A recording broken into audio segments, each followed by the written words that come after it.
Hello दोस्तों, आज के इस वीडियो में हम आपको बताने वाले हैं क्लास 10 हिंदी। क्लास 10 आपका हिंदी चैप्टर 2 विष के दांत। आप देख रहे होंगे, आप यहाँ पर आपको थंबनेल दिखाई पड़ रहा होगा। विष के दांत क्या है? करा है विष के दांत। ये आपका दूसरा चैप्टर है। ये आपके क्लास 10 हिंदी का दूसरा चैप्टर है दोस्तों, विष के दांत। इसके लेखक हैं नलिन बिलोचन शर्मा जी, ठीक है ना। आइए इस चैप्टर का आज हम एक एक जो मुख्य बिंदु है, टॉपिक है, उसको आज हम आपको बताएंगे और इसका जो VVI प्रश्नोत्तर है उसको हम बताने वाले हैं, जो आपको बोर्ड एग्जाम में बहुत ही फायदे दिलाने वाली होगी। आइए हम बात करेंगे इनके टॉपिक्स की। आइए यहाँ पर देखिए दिया गया है विष के दांत। ये क्या है? कहानी है विष के दांत। इसके कवि कौन है? नलिन बिलोचन शर्मा।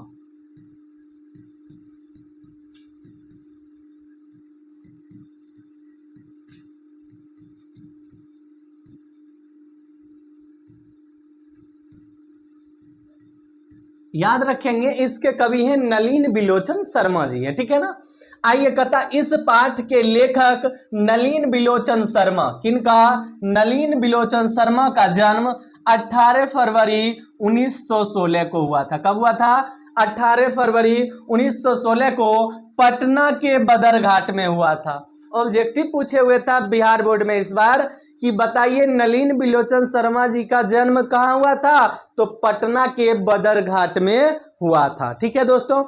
आइए फिर अगला हम मुख्य बिंदु पर चलते हैं। कर लेखक की प्रमुख रचनाएं। अब इनके द्वारा लिखा गया कुछ किताबें, उनकी बात हम जानेंगे। दृष्टिकोण, साहित्य का इतिहास दर्शन, मानदंड, प्रेमचंद्र साहित्य, तत्व और आलोचना इत्यादि पुस्तकें इनके द्वारा लिखा गया। ये आपको याद रखना है कि नलिन बिलोचन शर्मा जी के द्वारा लिखी गई पुस्तकें आपके बोर्ड एग्जाम में आने वाले हैं। अब कहता है यह कहानी विष के दांत कहानी तथा अन्य कहानियों नामक ग्रंथ से लिया गया। आपसे कोई पूछ दे बताइए यह जो विष के दांत कहानी है लिया कहां से गया है, आपको बताना है विष के दांत कहानी तथा अन्य कहानियां नामक ग्रंथ से लिया गया है। सेन साहब की एक काले रंग की एक कार थी जिसकी कीमत कितनी थी? 7500 रुपये। आपसे पूछ देगा कि सेन साहब के पास एक जो कार थी उसकी कीमतें कितनी थी? आप यहां पर ध्यान देंगे 7500 यानी 7500। उसका रंग कैसा था दोस्तों? काला था। आइए और भी आगे हम आपको इसी तरह से दिखाने वाले हैं। अब कह रहा है कि सेन साहब अपनी पुत्रियों को कठपुतली समझते थे। आपसे कोई पूछ दे कि सेन साहब अपनी पुत्रियों को क्या समझते थे, तो भैया आपको क्या बताना है? कठपुतली। और अपने बेटे को इंजीनियर या बिजनेसमैन बनाना चाहते थे। उनके बेटे का नाम क्या था? कासू था। क्या नाम था? कासू था, ठीक है। आइए यहां पर फिर देखते हैं गिरधर लाल जो मदन का पिता और सेन साहब का किरानी था। गिरधर लाल कौन था? मदन का पिता और सेन साहब का क्या था? किरानी था। आप कहेंगे कि इस पाठ में कैसे आ गया गिरधर लाल? तो गिरधर लाल एक निम्न मध्यम वर्गीय परिवार से बिलोंग करता है और उसी में उसका बेटा है एक मदन, और सेन साहब के यहाँ वो किरानी का काम करते थे। यानी कि किरानी को इंग्लिश में आप बोल सकते हैं क्लर्क बोल सकते हैं। किरानी को क्या बोल सकते हैं? क्लर्क बोल सकते हैं। उसके बाद कहता है मदन लट्टू घुमाने का खेल खेल रहा था, तभी कासू से उसकी लड़ाई हो गई। कासू से उसकी लड़ाई किस बात से हुई? लट्टू घुमाने के खेल में। उसके बाद है मदन ने कासू या खोखा के 2 दांत तोड़ दिए थे। कासू कहिए खोखा कहिए, नाम क्या है जी? सेम है। बतवा will be same same, different is तनी मनी। नाम से कभी धोखा नहीं खाइएगा। नाम पूछा जाता है कासू और खोखा, बात समझ गए ना? हाँ, तो मदन ने कासू या खोखा के कितने दांत तोड़े? 2 दांत। एकदम रसीद करके घुसा दिया था, लिखा है बुक में भी जोर से। उसके बाद कहता है कासू सेन साहब के बुढ़ापे का आंखों का तारा था। ये मुहावरा आ गया, आंखों का तारा, यानी कि वो बुढ़ापे की लकीर आप कह सकते हैं, उनके बुढ़ापे की सहारा आप बोल सकते हैं, ठीक है ना। कौन था सेन साहब का आंखों का तारा? उनका बेटा था। कौन? कासू। कहता है सेन साहब ने मदन को कहा था कि सेन साहब ने मदन को क्या कहा था? ऐसे ही लड़के चोर डाकू बनते हैं। अब आपसे जो कोई ऑब्जेक्टिव पूछ दे ऐसे ही लड़के चोर डाकू बनते हैं, ये कथन किसने कहा था? तो आप क्या बताएंगे? सेन साहब ने। और आपको ये भी चीज पूछा जाए कि सेन साहब ने ये कथन किसको कहा था? मदन को। किसको? मदन को। अगला बात, महल और झोपड़ी की लड़ाई में अधिकतर महल वाले की ही जीत होती है। यहाँ दोस्तों महल और झोपड़ी का अर्थ जरा समझेंगे। महल का अर्थ क्या होता है जी? अमीर। क्या होता है? अमीर। और झोपड़ी का अर्थ यहाँ पर क्या हो जाएगा? गरीब। तो आपको भी एक बात पता होगा, अमीर और गरीब में लड़ाई होगा, हमेशा कौन जीतेगा? अमीर। तो वही महल वाले की जीत होती है। उसके बाद यह कहानी महल वालों और झोपड़ी वालों के बीच की है, गरीब और अमीरों की बीच की है। आइए फिर आगे हम आपको बताते हैं क्या है। अब कह रहा है घर के सभी मामलों में कासू अपवाद था। कहीं कासू लिखा रहे या कहीं खोखा लिखा रहे, तो आपको दोस्तों धोखा नहीं खाना है। कहीं कासू हो कहीं खोखा, तो नहीं खाना है धोखा। चलिए आइए, कहता है सेन साहब की 5 पुत्रियां थी। कितनी पुत्रियां थी? 5। पांचों का नाम जान लीजिए, बोर्ड एग्जाम में आएगा। सीमा, रजनी, आलो, शेफाली एवं आरती। सीमा, रजनी, आलो, शेफाली और आरती। याद रखिएगा आप लोग। तो खैर लड़की का नाम तो भूलवे नहीं कीजिएगा, ये तो एकदम बिल्कुल सही बात है ना जी। सीमा, रजनी, आलो, शेफाली, आरती। किसी का नाम भी मिलता है? मिलेगा तो भूलिएगा नहीं है। कहता एक पुत्र था, उसका नाम क्या था? कासू या खोखा। ठीक है। तो मदन जो सेन साहब जो थे, उनकी 5 पुत्रियां सीमा, रजनी, आलो, शेफाली और आरती। उनका एक बेटा कासू कहिए कि खोखा। ठीक है। अब उसके बाद है सो ये चैप्टर का जो मेन ऑब्जेक्टिव था, जो बोर्ड एग्जाम में बार बार कई बार पूछे जा चुके हैं, हम वैसा ऑब्जेक्टिव दिए आपको दोस्तों। बार बार भटकने की कोई आवश्यकता नहीं है। भटकने से क्या फायदा? डायरेक्ट हम लोग मुद्दा की बात करते हैं। और इतना क्वेश्चन आप जा करके आप जो है सो ऑब्जेक्टिव का बुक मिला लीजिए, क्वेश्चन बैंक मिला लीजिए। अगर नहीं मिले तो वीडियो बनाना छोड़ दूंगा दोस्तों, समझ गए ना। आइए हम क्वेश्चन आंसर बताते हैं, और ये क्वेश्चन आंसर चैलेंज है, बोर्ड एग्जाम में आएगा। ठीक है ना, कई बार आ भी चुका है। आइए हम बात करते हैं।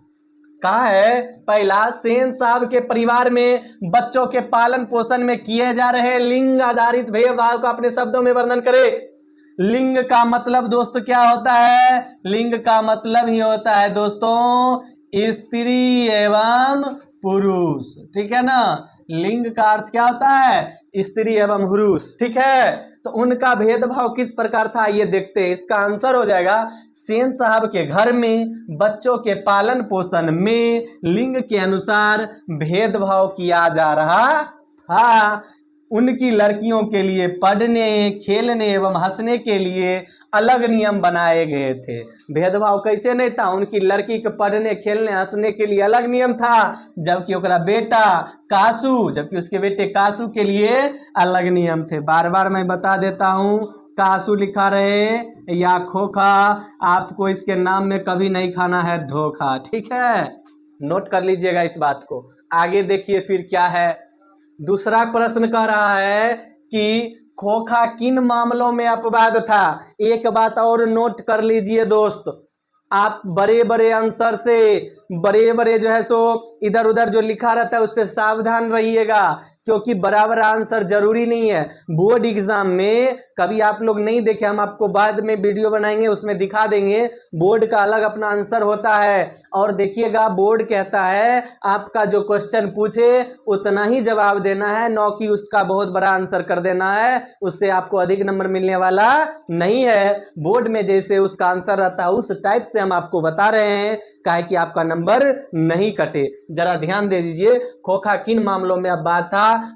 इसका आंसर हो जाएगा, सेन साहब का बेटा कासू घर में बनाए गए नियम के मामलों में अपवाद था। कासू कहिए या खोखा, बार बार हम आपको बता देते हैं, घर के नियमों में अपवाद था। वह हमेशा अपने मन के अनुसार ही कार्य करता था, पर लड़कियों को ऐसी आजादी नहीं थी। सेन साहब की कितनी लड़की थी? 5 लड़कियां थी। कितनी? 5 लड़कियां। लेकिन उनको उसके बेटे खोखा कासू के तरह आजादी नहीं थी। अगला प्रश्न देखिए आप। अब आपका अगला प्रश्न कह रहा है तीसरा, सेन साहब दंपति खोखा में कैसी संभावनाएं देखते थे और उन संभावनाओं के लिए उन्होंने उसकी कैसी शिक्षा तय की थी।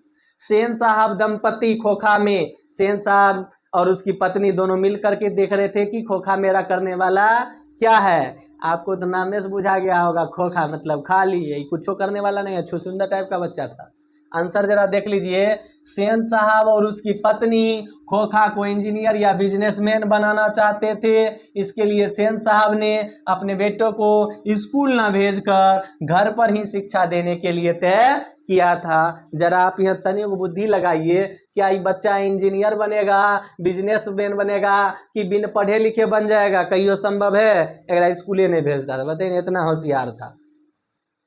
आगे देख लीजिए क्या कर रहा है। चौथा, मदन और ड्राइवर के बीच के विवाद के द्वारा कहानीकार क्या बताना चाहते हैं। अब देख लीजिए कहानीकार इसमें क्या बताना चाहते हैं कि मदन और ड्राइवर के बीच में जो विवाद हुआ था उसके ऊपर क्या बताते हैं। आंसर देख लीजिए, मदन और ड्राइवर के बीच के विवाद के द्वारा कहानीकार यह बताना चाहता है कि महल वाले कभी यह नहीं चाहते कि झोपड़ी वाले के बच्चे उनके कीमती सामानों के आसपास भी भटके।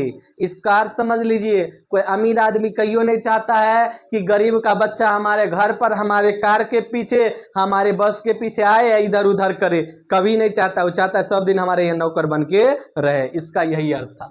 पांचवा प्रश्न, कासू और मदन के बीच झगड़े का कारण क्या था? इस प्रसंग के द्वारा लेखक क्या दिखाना चाहते हैं? आइए अच्छे से, आपको बताए थे लट्टू में दू जो दांत तोड़ दिया था, रसीद करके दू घुसा जो दिया था। इसका आंसर होगा कासू और मदन के बीच झगड़े का कारण लट्टू घुमाने का खेल था।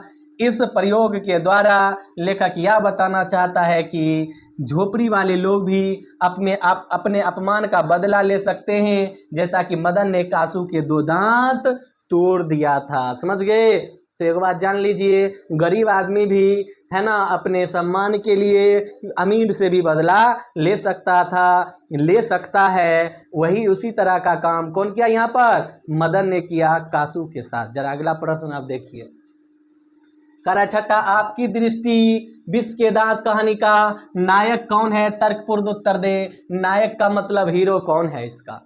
जरा देख लीजिए उत्तर। मेरी दृष्टि में इस कहानी का नायक मदन है। कौन है? मदन। हीरो, नायक को नहीं कहते, हीरो मदन है, क्योंकि वह महल वाले सेन साहब से बिना डरे उसके ड्राइवर से लड़ जाता है और उसके बेटे के दो दांत तोड़ देता है। किसी के मन में होगा कि सर मदन कैसे नायक हो जाएगा, कासू कैसे नहीं होगा? तो बताइए, वो छुछुन्नर आदत वाला आदमी कासू कैसे नायक बन जाएगा? जो मान लीजिए कि उनके जो सेन साहब के दोस्त आए थे उसके गाड़ी को पंक्चर कर दिया था, कभी हो सकता है?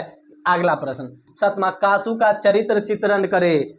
चरित्र चित्रण में इन्हें की चित्र बना बना के करे, उसके बारे में पूरा का बात लिखना है। कहता है कासू सेन साहब के बुढ़ापे की आंखों का तारा था। सेन साहब उसे इंजीनियर या बिजनेसमैन बनाना चाहते थे। कासू अपने पिता द्वारा बनाए गए सभी मामलों में अपवाद था। घर के लाड़ प्यार ने उसे बिगाड़ दिया था। वह बिना डरे किसी के ऊपर हाथ चला देता था। अगला प्रश्न देख लीजिए क्या कह रहा है। कहता है आठवां, सेन साहब का चरित्र चित्रण करे। आंसर हो जाएगा, सेन साहब विष के दांत कहानी का एक पात्र हैं। सेन साहब की 5 पुत्रियां और 1 पुत्र है।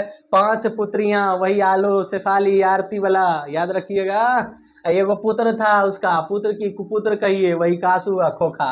वो अपने बच्चों के लिए घर पर अलग अलग नियम बनाए हैं। वो अपने बेटे में बुढ़ापों का सहारा देखते हैं। ये आपका आंसर हुआ। 9वां प्रश्न देख लीजिए, मदन का चरित्र चित्रण करे। जरा ध्यान दीजिए, मदन विष के दांत कहानी का एक पात्र है या इस कहानी का नायक है। मदन बिना डरे सेन साहब के ड्राइवर का विरोध करता है एवं जब कासू इसके साथ, कासू आ गया मतलब खोखा। कौन? खोखा, याद रखना है, ठीक है ना। खोखा इसके साथ था, गली में खेलने आता है तो मदन उससे लड़ाई कर उसके 2 दांत तोड़ देता है। अगला प्रश्न देख लीजिए। अगला प्रश्न है और ये लास्ट प्रश्न है मेरे ख्याल से, गिरधर लाल का चरित्र चित्रण करे। देख लीजिए आंसर, गिरधर लाल विश्व के दांत कहानी का एक पात्र है या सेन साहब का किरानी और मदन का पिता है। मदन के द्वारा सेन साहब के बेटे से लड़ाई करने पर गिरधर लाल को काम से निकाल दिया जाता है। आपको पता होगा, कोई अमीर व्यक्ति है, गरीब व्यक्ति के बेटे उस पर अगर मारपीट करे तो उसको क्या, उसके हाथ में तो कुछ है नहीं, उसको नौकरी से निकाल दिया, वही गिरधर लाल को निकाल दिया। तो दोस्तों हमको ये लग रहा है कि आपको ये वीडियो बहुत ही अच्छा लगा। उम्मीद है दोस्तों कि आपको ये जो वीडियो हम अभी आपको बताए थे, विष के दांत, ये दूसरा चैप्टर नलिन बिलोचन शर्मा के द्वारा लिखा गया है, वो वीडियो आपको काफ़ी पसंद आया होगा और आप लोगों का प्यार मिलेगा। तो इसी तरह हम वीडियो को बनाते जाएंगे और आप लोग अपने दोस्तों में लाइक, सब्सक्राइब और शेयर करते रहेंगे। थैंक यू, मिलते हैं अगले वीडियो।